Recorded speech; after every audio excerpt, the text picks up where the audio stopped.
Hi, this is Alessio. Hope you're well. In this video, we're going to take a look at this chart of Bitcoin and explain what this data you're seeing here potentially means. And we're going to talk about Bitcoin seasonality. Join me.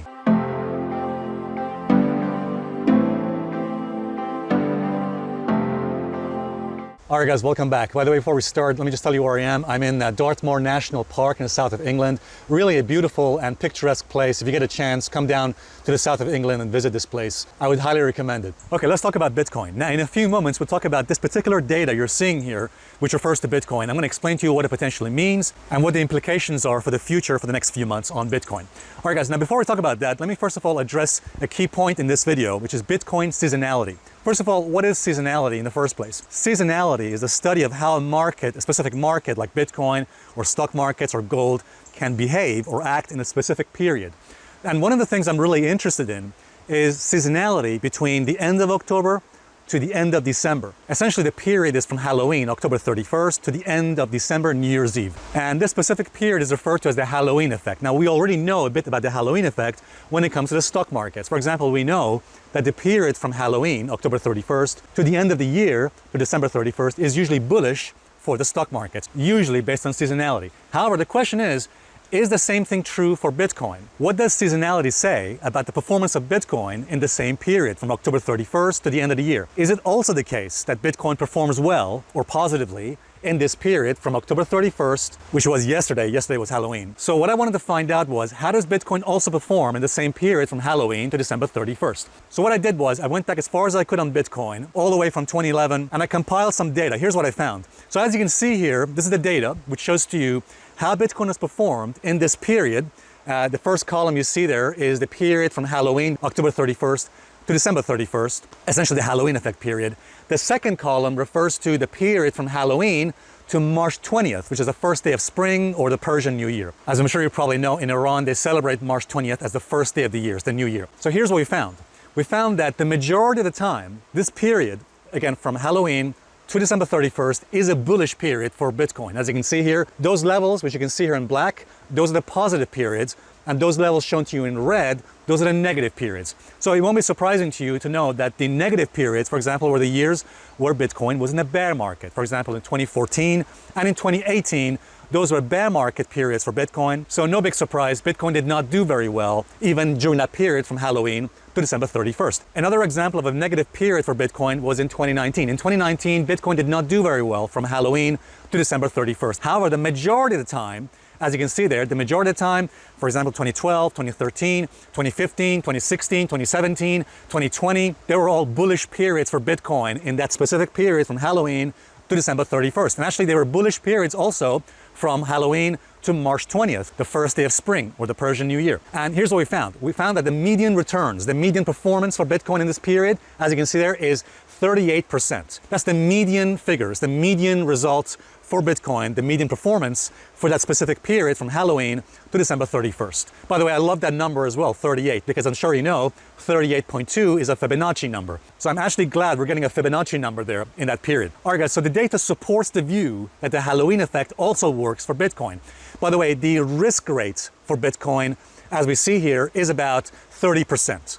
So 30% of the time, based on this data we have here, Bitcoin did not do very well in this period. However, 70% of the time, it did do quite well in that period from Halloween to the New Year. By the way, you'll notice in the second column that the median performance for Bitcoin from Halloween to March 20th, the first day of spring, was about 41%, which actually is still pretty good. Now, here's what I did next. I asked the question, well, hang on, what if we exclude the periods where Bitcoin is in a downtrend? What if, for example, we only include data where Bitcoin has been an uptrend and is above its 200 daily moving average? As I'm sure you know, the 200 daily moving average, the 200 SMA, the simple moving average there, which you see on that chart as the green line, is a key level of support or resistance on the chart. Right now, the 200 moving average is support, is a very key support. And here's the question I asked.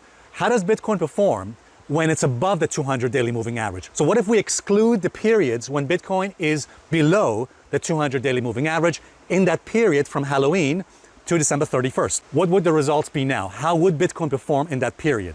In other words, what if we only looked at periods when Bitcoin is above its 200 daily moving average, above the 200 SMA? And here is the data you can see here. Here are the results. So as you can see there, by excluding the periods, for example, if we exclude 2014 and 2018, when essentially Bitcoin was in a downtrend and below its 200 daily moving average, then here are the results we get. So notice the median figure, the median performance of Bitcoin within the specific data is about the same. So again, the median performance, the median returns for Bitcoin from Halloween to December 31st is about 38%. More specifically, it's about 38.9%. But here's the key difference. The risk rate drops. Notice the risk rate drops for Bitcoin, reduces from 30% all the way down to 14%, which is good. So basically what this data is telling us is that the period from Halloween to December 31st has a lower risk if Bitcoin is above its 200 daily moving average. When it's below its 200 daily moving average, it does not perform well. But when it's above its 200 daily moving average, it does do quite well. The risk actually is a lot less, about 14%. In fact, the only exception to the rule when Bitcoin did not do very well when it was above its 200 daily moving average was back in 2019. But notice from the second column, the performance of Bitcoin actually improves from Halloween to March 20th, the first day of spring or the Persian New Year. That actually goes up to 48%. So Bitcoin's performance usually increases in that period from Halloween to March 20th when it's above its 200 daily moving average on October 31st. By the way, just to make it very clear, this data I'm showing here is only looking at data when Bitcoin is above its 200 daily moving average on October 31st. So guys, what that means is this. It means that if we take the figure, if we take the closing price on Bitcoin on October 31st, which is that figure you see right there, that was the close on Bitcoin, as you can see right there.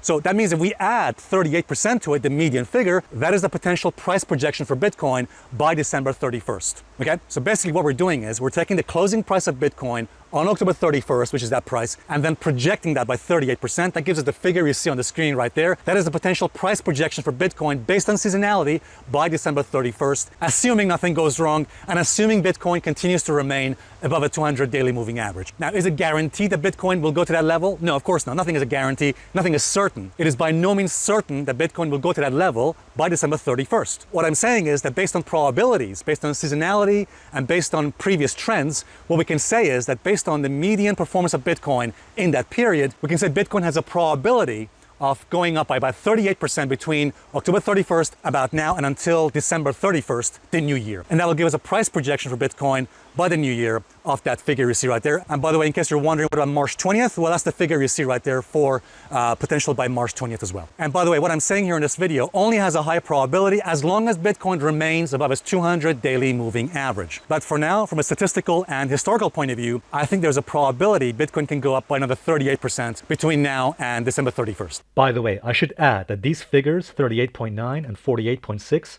are the median calculation. So it is possible for Bitcoin to exceed these median percentages. And I think it's quite likely that Bitcoin could exceed these median percentage levels and go over the $100,000 level by March of next year. All right, guys, hope this video helps. Bye for now. Cheers.